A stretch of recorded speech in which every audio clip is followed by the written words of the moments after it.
E aí galera, beleza? Voltamos aqui com mais uma aulinha, agora continuando o assunto de estrutura de dados, né? Variáveis compostas de forma homogênea, como eu falei para vocês. A gente aprendeu na aula passada variáveis compostas unidimensionalmente, são variáveis homogêneas, né? Ou seja, do mesmo tipo. E hoje a gente vai falar dessas variáveis compostas multidimensionais, que a gente também chama de matrizes, tá?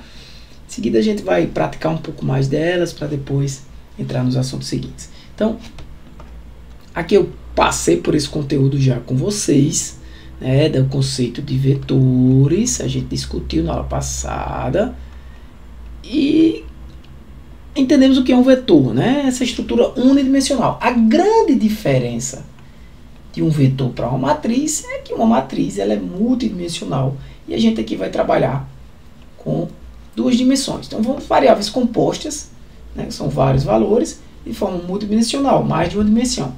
No entanto, são homogêneos, ou seja, do mesmo jeito que os vetores, as matrizes, elas precisam que todos os valores sejam do mesmo tipo. Então, imagine que agora queremos acessar aquela ideia dos apartamentos, cada andar do edifício, né? Então, considere que em cada andar do edifício você tem mais de um apartamento, né? Então, é como se você tivesse em cada andar do edifício um vetor de apartamentos, vocês concordam? Se você tem 5 apartamentos por andar em um edifício de 10 andares, é como se em cada andar você tivesse um vetor de tamanho 5 de apartamentos, né? Em cada andar. E aí, se você tem 10 andares, é como se você tivesse 10 vetores, sendo cada vetor um vetor de apartamento de tamanho 5. Então, ou seja, você tem vetores e vetores. Então, neste caso, você vai ter mais um de uma dimensão.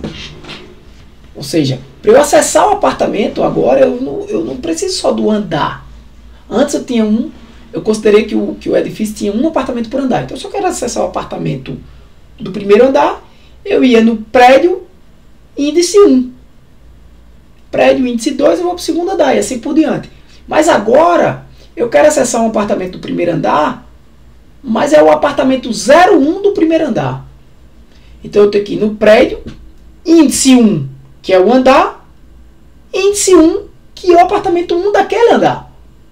Se eu for para prédio, índice 2, segundo andar, índice 1, eu vou para o apartamento 1 do segundo andar. E assim por diante. Então, vai ser preciso agora eu ter dois índices. Um para andar e outro para apartamento. Então, enquanto um vetor precisa apenas de um índice para endereçamento, que a gente chama, para esse endereçamento acessar os valores do vetor, os valores de uma matriz, uma estrutura multidimensional vai necessitar de no mínimo 2. Se eu tenho uma estrutura com 2 dimensões, 2. Se eu tiver com 3 dimensões, 3 e assim por diante. Tá? Então a gente chama essas estruturas de matrizes. Essas variáveis são sempre homogêneas, ou seja, semelhante nos vetores, os valores são sempre os mesmos. E como é que eu declaro uma matriz?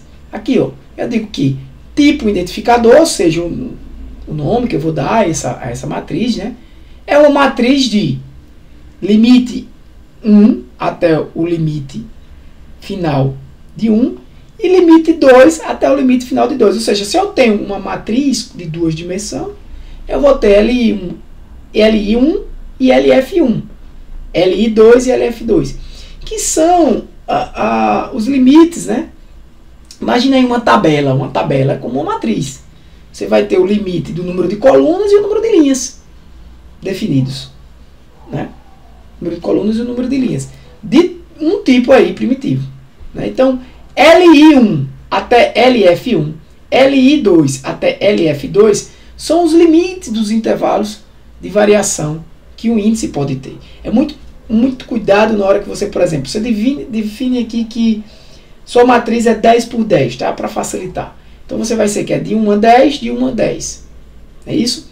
Você não vai ter como acessar o limite 11. O índice 11 não vai existir, vai dar um erro. Beleza? Então o tipo primitivo representa o tipo básico. O número de dimensões é igual ao número desses intervalos. Se eu tenho aqui 2 dimensões, eu vou ter esse intervalo aqui, vírgula, esse intervalo. Se eu tivesse uma terceira dimensão, eu teria entre colchetes aqui, vírgula, um número até outro número, e assim por diante. Tá? Então, o número de elementos é igual ao produto do número de elementos de cada dimensão. Quantos elementos tem em uma matriz 10 por 10? 100 elementos. É isso que está sendo dito aí. Imagina aí uma matriz 10 por 10, uma tabela de 10 colunas e 10 linhas. Quantos elementos eu tenho naquela tabela? Se fosse uma tabela, quantos elementos eu tenho naquela matriz? 10 vezes 10. Tá? Aqui você tem um vetor. Aqui um vetor de uma dimensão. Aqui você tem uma variável composta por duas dimensões. Então, no exemplo dos vetores, a gente tinha o quê? Um vetor de tamanho 5. O limite inicial era 1, o limite final 5. Aqui eu vou ter um vetor de tamanho 5 e outro de tamanho 5. Beleza, aqui eu vou ter uma dimensão. Aqui, cada intervalo desse é o tamanho de uma dimensão. Eu vou ter uma dimensão que vai de 1 a 5 e vou ter outra dimensão que vai de 1 a 2. Porque se você observar aqui também, eu tenho um vetor nesta visão aqui. Um vetor de 2 elementos.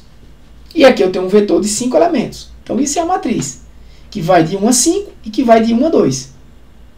Tá? Então, como é que eu manipulo isso? Imagina isso aqui. Ó.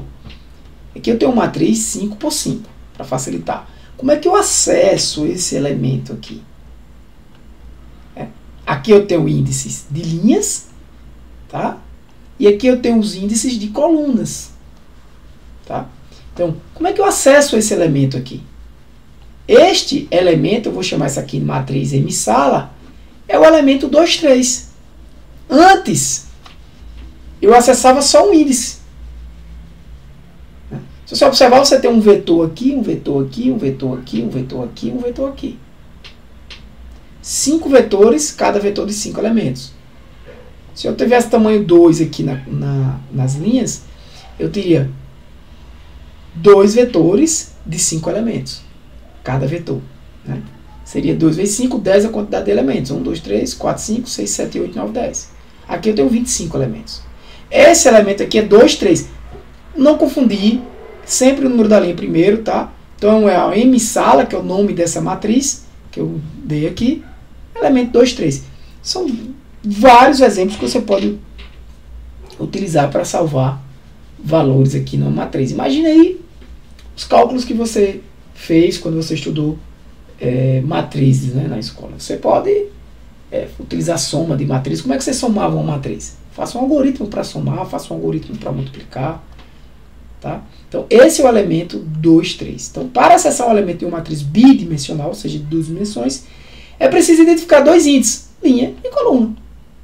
E para uma estrutura tridimensional, como é que eu faria?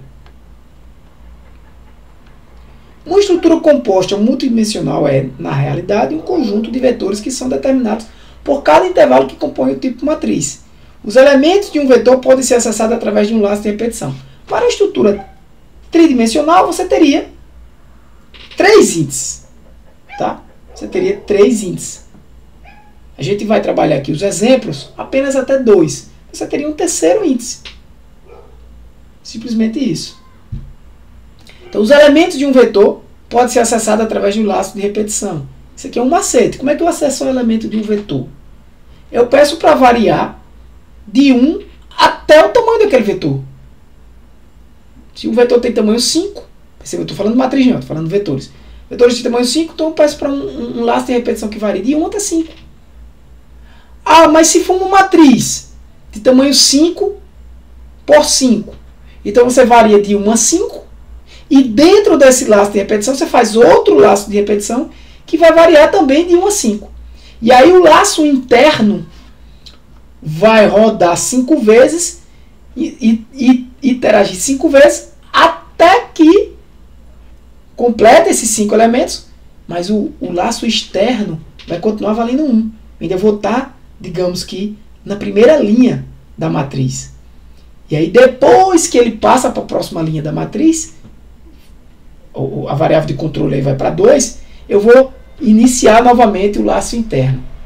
A gente vai mostrar isso na prática, para que fique mais claro. Mas a matriz mais comum é bidimensional, ela é semelhante a uma tabela, como eu disse a vocês, e diversas aplicações matemáticas podem ser realizadas sobre elas. Beleza?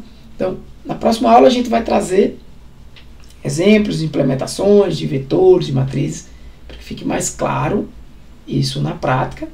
E, em seguida, alguns exercícios, né, da lista de exercícios que vão ser resolvidos. Tranquilo? Então, pessoal, por hoje é só isso aí. Valeu, um abraço, que Deus abençoe vocês.